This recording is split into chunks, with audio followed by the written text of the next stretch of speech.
Hey, what's up, guys? It has been a while. Just been doing, life stuff. But we're trying to find time, get back in the shop, get back on Lola here. We're gonna focus on the engine right now, at least today. I'm gonna get some doors opened up. The weather's actually nice. We're gonna get after some stuff and give you some updates kind of as we go. I'm gonna build the engine today. I've got to gap all the rings, get them on the pistons, load the crank in the block, get it torqued, start slapping pistons in the holes, get all that torqued, and try to get the bottom end done today. And then, I'm going to be bouncing between some metal work, mechanical work, and just try to pick away at it. It's been a while, and I apologize for that. That's on me. Got some personal stuff going on, and the long and short of it is YouTube is just me talking into a phone, so it's not really a priority. I'm going to be selling a bunch of things, letting some projects go so we can kind of refocus and streamline some things. One of the biggest things in life right now, I miss racing. Tracks just opened up for us down here, so we're going to start focusing on getting back to that, which means I got to go through that soon, which means I got to get this off the stand and get it ready to go in that. So I've got lots to do. I'll try to do some snippets and some updates on some things. But it's good talking to you guys again. It's been probably a month and a half since I dropped a video or something like that. I don't know. I can't keep track. Or I choose not to. You pick. So yeah, I'm gonna get ready to rock and roll here, and we're gonna start doing some bottom end stuff. Right. So here's what we're working with today. This is the 302 that came out of the Ford. Heard it on Power Tour, specifically this cylinder. Motor tried to ingest a bolt, or actually more accurately a sleeve, a threaded insert that came out of the carburetor that held the air cleaner down. Came out, made it through the intake, found its way into cylinder 4 here, and wreaked havoc. Here's what I mean by havoc. There's the insert imprint, and it actually cracked all the way through the piston. No more compression, no more vroom. Kind of killed our power torque. Sucked.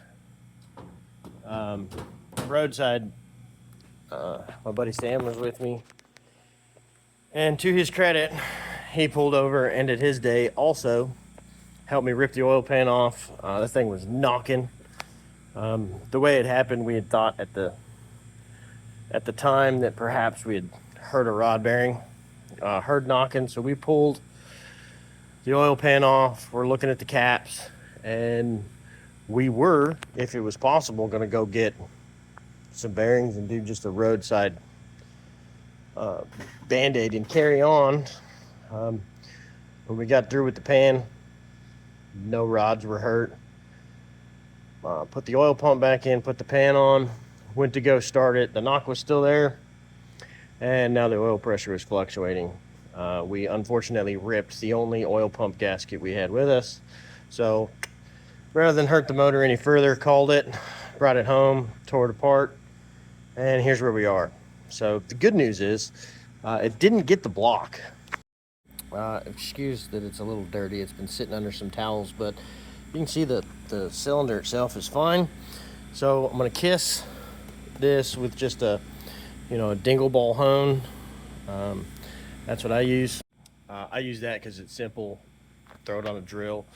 Take your time and get the cross hatches right.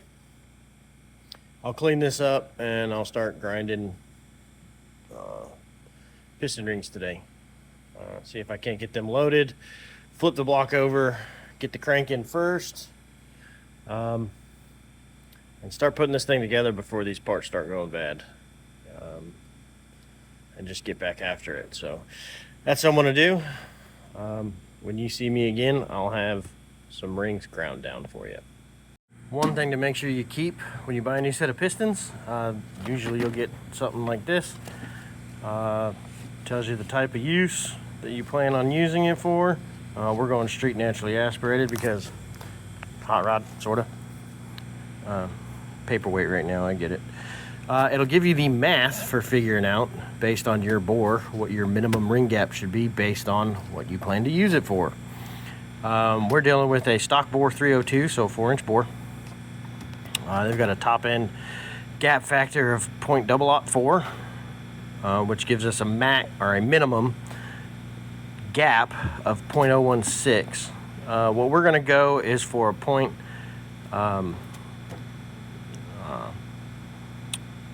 probably a .017. We're going to leave it a little bit looser because this thing does drive quite a bit.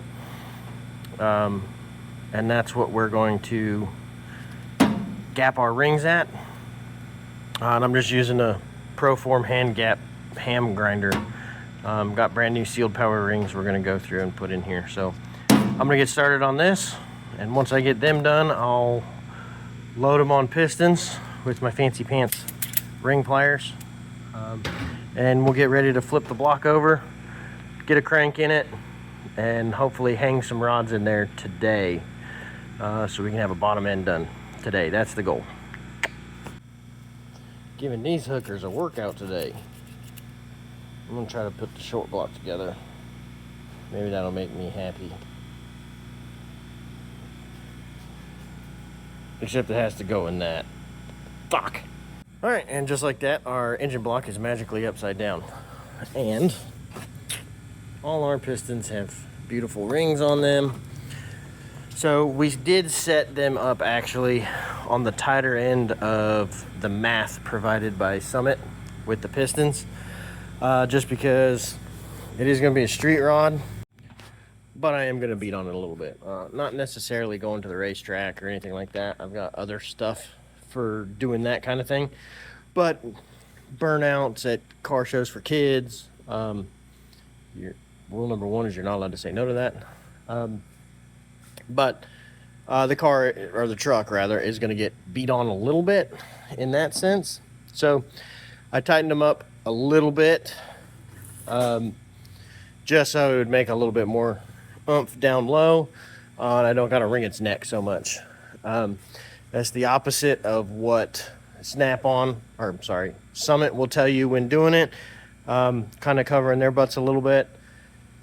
When I say a little tight, I'm talking 10 thousandths, like 2 10,000ths tighter than in the middle of the spec. So nothing that you can really pick up with the human eye, just with the feeler gauges. Again, if you don't know what I'm talking about, when we're done watching this video, hop on YouTube and just look up setting piston ring gap.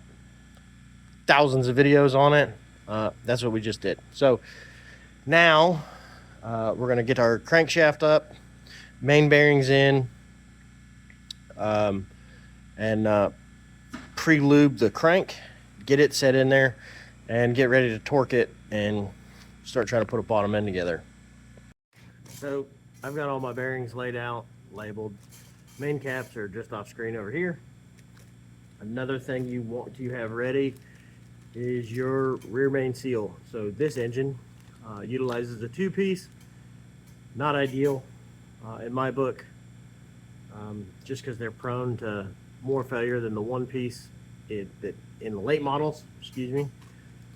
But you know, they worked for 60 years, so these do require a little bit of silicone, so I'll have that on deck ready to go. We're going to wipe down the crankshaft, get ready to put main bearings on the block side and on the main caps, and then we'll get ready to throw a bunch of lube on here, and we'll set the crank in here, get the rear seal on, and we'll get the thing torqued in and see how she feels with no rods on it, and then we'll switch over to putting the rods in. Ignore this. Yes, I realize it has an oil filter on it, but I leave this on here because I want to protect the splines of my oil filter adapter when going in and out of the truck. So this will come off and get changed after it is empty. It's just on here to protect that, and then when I paint the block, to keep paint from getting on that sealing surface. So this doesn't do anything. That's just why I keep it there. One other thing to prepare, yeah, bearings, pretty shiny. When doing the 2-piece rear main, you're gonna want to put on this back section here where the main cap attaches to the block. This gap can seep oil. So what I'll do is, before I put anything in, is I'll put a dab of silicone sealant there, and then when we go to put the oil pan on, same thing. You always fill your corners. Just a dab of silicone. We're not going to silicone this whole thing. You just want a dab there that squishes and helps seal this little crack. Up here we don't care. If it squeezes a little bit by, one, there's no seal right here. But two, it just goes to the timing cover, helps leave the timing set, and falls back down to the oil pan. So I'm going to get all this cleaned up, free of any debris. We're going to put a dab there, drop in our main seal, the bottom half, put the other half in the cap, and we're going to get ready to load this crank in. All right, so the rear main is in here. See this little bevel? This little guy is our 2-piece rear main. So I'm just trying to elaborate on what I was saying earlier. You're just going to put a dab of silicone between here and this lip on each side. That's it. So when you put this main cap on and you squish the two halves of the seal together, that silicone gets in there and fills the gap. So no oil can go through. So the oil right here is not under pressure. The oil right here is. Hopefully that makes sense. All right, quick break to talk about assembly lubricants. Several different types and brands. So you've got Permatex Ultra Slick. I usually use this on overhead cam engines, the cams on a dry assembly. This stuff's real thick, real sticky. It sticks around for a long time. Not necessarily super important to have something this thick on a bottom end of an old school engine that uses main priority oiling. Which leaves us with the other two that I have gone for. So this is my favorite of all time Lubriplate. Number 105 grease engine assembly lubricant. It comes out white, almost like a lithium grease. It's super malleable, goes on, makes a big nasty mess. This stuff is awesome. Unfortunately, my local auto parts store in Alberta, Alabama doesn't carry it anymore, and as you can see, I'm out. What they've gone to is Amsoil assembly lube. This is going to be my first time using it. So we're going to learn something together. I'll experiment on my engine so you don't have to with yours. Let me get this opened up, cut the tip off, and we'll get to going. Okie dokie. So let's see. This is basically the same as that Permatex stuff. So it's a little thicker than what I would normally use, but I'm going to run with it because this engine is getting assembled just so when I do the metalwork over here, I don't have to worry so much about all the new parts getting stuff flung at them. So it is going to sit for a little while. So we're going to go ahead and get real generous and get all this ooey gooey stuff in here. Man, that stuff is thick. Kind of spreads nice. I like it. Another thing to be very aware of is you guys might notice, it might be hard to see in the camera right now, but I'll clean my hands off after we're done with this and I'll show you. Every engine has what's called a thrust bearing. So you have all these bearings that are the same like this, that are just 2 half moons. And you'll have one like this one where it's the half moon, but it's got 2 shoulders on it. And what that bearing does is it keeps your crankshaft from walking front to back. You may hear the term crank walk. Usually that's when there's some kind of thrust failure or a big time balance issue. In these older motors, it kept the crank from moving this way under load. So this bearing has this surface, and then it has a surface front to back on here, or on the block side and on the main cap. which I can show you the main cap. So main bearing surface, and then it's got shoulders where it's got additional bearing surface. So the crank will ride here, and this bearing will stop it from moving back and forth on just the one journal. So let me get my hands cleaned up. I'll lube the main caps the same way I just did these, and I'll dab that silicone in there, and we're ready to drop the crank in. All right, so what I'm actually going to do is I've got these bearings lubed, and I've got the seal sitting here, and I don't want it to move around. So what I'm going to do is I'm going to go ahead and set the crank down on the lubed bearings. Nothing special here with the crankshaft. It's a factory part from the early 90s, late 80s. This motor is a Ford 5.0 liter 302 that you would have found in a Mustang, so it's the HO version. So the crank is the same firing order as a 351 Windsor. So not a normal firing order for a LoPo 302 or your standard 302. So this has the same firing order as a 351, like in trucks, or later model 5.8 Mustangs, stuff like, or 5.8 Lightnings, things like that. So now that that's in there, I'll dab my silicone back here. Boop, boop. We'll lube up the main caps, drop them on, and we'll start torquing. You can, if you want, give this a quick spin. You can see all the lube getting up on there. Too much lube is not a bad thing. Ask your woman. A couple things to note real quick before we go into torquing this down. So you'll notice I'm not putting really any force on these bolts, right? As soon as the ratchet stops, I stop. We've got to do a 3-step process in a specific order. The final torque on this is between 60 and 65 foot-pounds on the main caps. Good old-fashioned simple torque specs because it's all iron. So what you want to do is you want to start in the center, work your way out in a circular pattern. So we're going to go like this until it's all torqued. Okay. First thing you want to make sure of before we go down that road, your 2-piece rear main seal, make sure it is flat, the 2 halves are lined up, and it is pushed in where it needs to go. Once you torque this down, don't move that seal. The second thing you want to do is, once we're done torquing, get the silicone that squeezes out back here, get it out. All right, I'm going to get the torque wrench set up. I am going to use a fancy pants digital one so it beeps and yells at me. And I'm going to do 20 foot-pounds in a circular pattern, then 40 foot-pounds in a circular pattern, and last 62 foot-pounds in a circular pattern. That'll get me right where I want to be, and we'll move on to the next step. The other thing with torquing, especially if you're using an old school clicker, is nice, slow, even pressure, okay? You want to go slow and even. You shouldn't have to fight it. When the beeping stops, you stop, okay? Too many times I've seen guys, they do this where they're jerking until it clicks, and those clicking style torque wrenches, you can get the false torque by pulling too dang hard on the damn ratchet part. Torque wrenches now are fairly inexpensive for a digital one. This one does foot-pounds, inch-pounds, newton meters, and angle.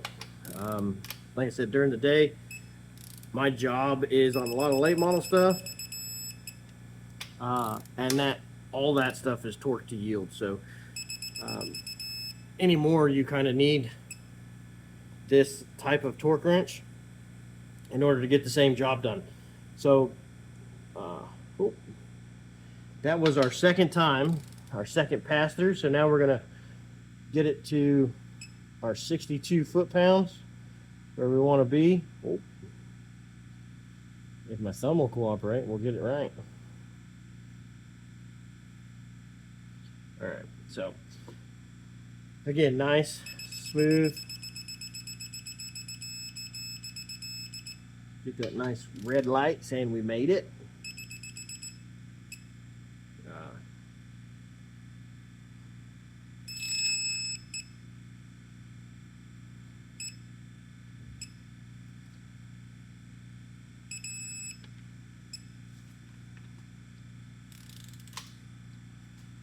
And again, I'm just using my foot on the ground to hold the stand still.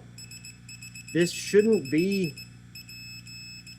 some crazy fight that I see some people having when they're yanking on stuff and they're doing all this craziness, and they're just fighting themselves. And you're not going to get a good end result if every step of the way you're fighting yourself, or the equipment's bouncing around and moving. The torque won't be correct. So keep that in mind. I'm going to wrap this up. We'll flip the motor over and start looking at pistons. So when you're all done, it shouldn't take a whole lot to move this. Again, this lube that we're using this time is quite a bit thicker than the stuff I'm used to. And you can feel it when you're rotating this over. So time will tell. Verdict, I wouldn't say, is out on that stuff. This is a first for me using this particular lube, but seems like a quality product. You know, I know people that praise AMSOIL and eat, sleep, and breathe that stuff. Any company that tells me 15,000 miles in between oil changes, I, you know, raise an eyebrow too, and don't think their head's in the right place sometimes. But that's it for the crank. She's in again. Make sure you get all this silicone off back here before flipping your motor. And that's all we're going to do for now down here. I don't want the oil pump in yet because it's going to be in the way of us getting our rods in. And I might even leave the engine sitting like this. It just gets confusing because your cylinders are now numbered backwards because you're looking at the bottom. So keep that in mind when you're putting your motor together. All my pistons and rods are numbered for the journals that they came off of so that it goes back, because I am using factory rods and factory crank. So this crank was already line bored to this block before starting. None of the bearings had been affected when the engine failure caused, so it was real easy. Just get the same part number bearings and throw them back in. I didn't have to measure a whole lot of this stuff. Advantage me. Keep that in mind when you're building your motor. You may have to do a lot more than I'm having to do. I'm being allowed to cheat this time around. So let's get this flipped over. I'll number the cylinders with a paint marker just so I can see them from underneath, and it's easier for me. Some brain dead trickery there. I'll get this silicone cleaned out and we'll start slinging. All right, when installing pistons, you need a spring compressor. You saw earlier my snap ring pliers, which put the rings on the piston by spreading them around the piston and dropping them on. Nice, neat, you don't break it. They are pretty brittle. You break them, you're screwed. Well, financially, you just have to buy another set. I've had this spring compressor kit for what feels like 1,000 years. Pretty simple design. I like it because, as you notice, this motor has head studs. This fits around head studs. That's the original reason why I bought it. It was my love for drag racing. It meant I was always working around things that have studs and junk in the way. So the theory's simple. You find the ring that fits your piston size, and they are marked. That's 3 5/8, 3 7/8. This is going to be us right here. So you can see 4 1/8 to 4 3/8, 3 7/8 to 4 1/8. So this is the one we're going to be using. Our bore is 4-inch, which means our pistons are slightly smaller than that. And I don't know if you can see it, but it is marked bottom. That's because this does have a slight taper to it. You need to make sure the bottom is pointed down on the piston, because it's going to squeeze those rings in safely into the cylinder. And again, you don't break piston rings. Unfortunately, on this step, if you're too aggressive with your tapping, getting it in, you won't know you break it till you start it, and it's just a smoke show. So the other thing is I'm going to get some transmission fluid, and I very lightly coat my cylinder walls. It lubes it up so it goes in easy. Number 2, transmission fluid, when introduced to fire via a spark event with fuel, gets really hot really fast, meaning that the rings inside the motor seat fast. You're not sitting there smoking at the neighbors on your first startup. So I'm going to start loading pistons in. I'm going to get set up here. And the theory is simple. You squeeze, and then you lightly tap till your piston goes in the hole.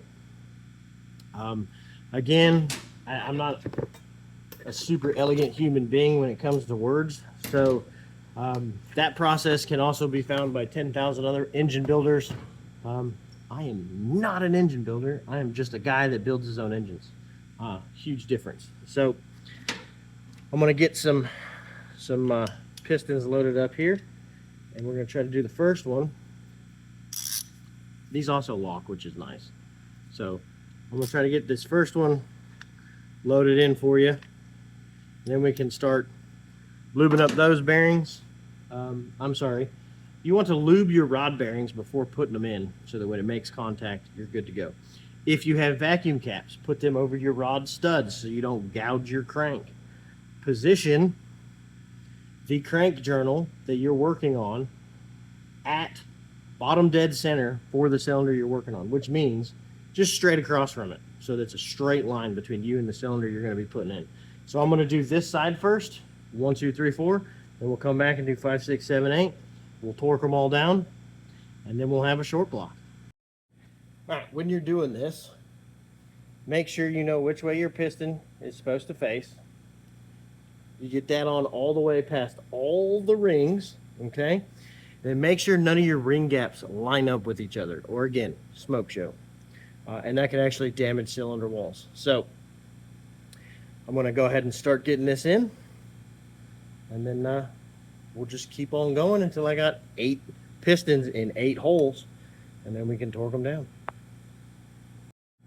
So as we go, I've got a couple of the rods in. I just put a ratchet on them, and I snug them before I turn and go to the next cylinder. You can technically torque down one rod at a time, and it doesn't hurt anything. I don't know, call it preference. I'm just going to put all of them in, set the engine up, and then torque them all at that point. So, I wanted to clarify something while I was thinking about it, sitting here in my head, putting these things in.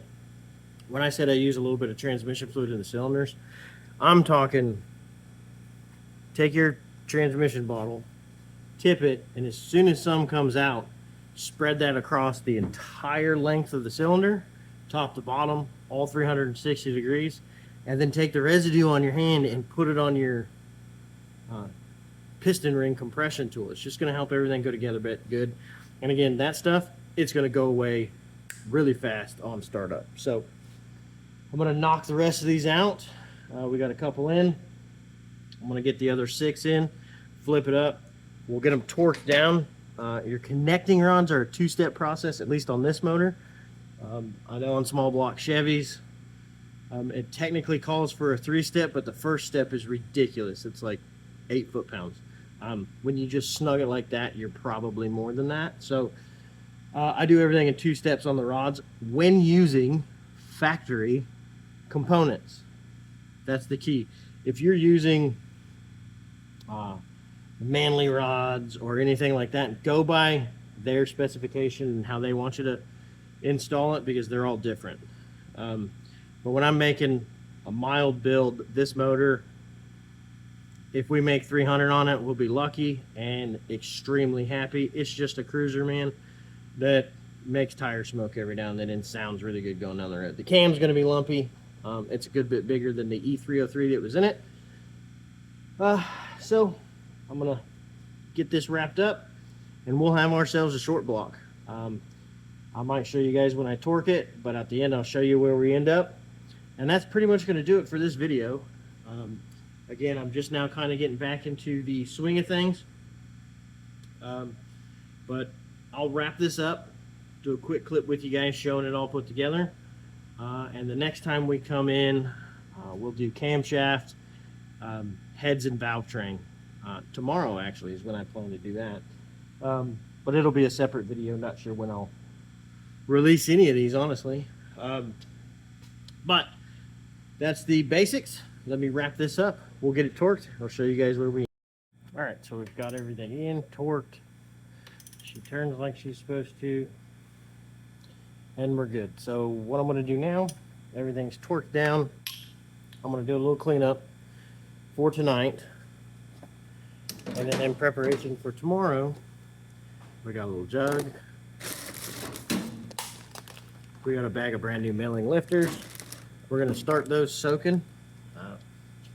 We are going with a hydraulic roller cam, which means we've got to soak the lifters, get all the air out, so that when we assemble this thing and we set preload, we don't have a bunch of valve train issues. So again, those are factory spec as far as height and diameter. This is a factory roller block, so valve train, push rods and all that, we're going back with the same heads we had on here, but we'll dive into all that tomorrow. But I wanted you guys to see that when you're done, you take a little bit of time. Real time of getting the rods in was probably about 30 minutes. Of course, we had already had the pistons on and had done the rings and everything, so it was 30 minutes just to get them in there and torqued. So we're done with that. That's going to wrap up today as far as real palatable progress on this motor. I'm gonna do a bunch of cleanup, get the lifters soaking and prep for tomorrow, clean up tools, clean up hands, and I might mess around and do some actual physical cleaning of the block, because if we get far enough tomorrow, the plan would be, let's get the camshaft in, set the heads on, flip it, oil pump, pickup tube, pan, get the bottom end sealed up, and then start looking at the timing set. I do have a couple options in oil pumps, so I got to do some thinking on that tonight. But yeah, there you go. Hopefully you picked something up, maybe a trick, or maybe you've just never seen this done before. We are going with pretty similar to stock Mustang pistons.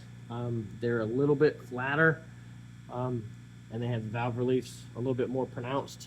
They have a tiniest dome, should bump our compression up just a couple points. And then the camshaft that we're putting in will really help us with that low end grunt, and a little bit more power throughout the power curve. So that's a bottom end assembly video. Like I said, I'm going to clean up, wrap this up, and we'll be back tomorrow. I did a thing, buddy. I have bottom endage. Trio 2 motor. So yeah, she's assembled and got shiny bits. Yeah.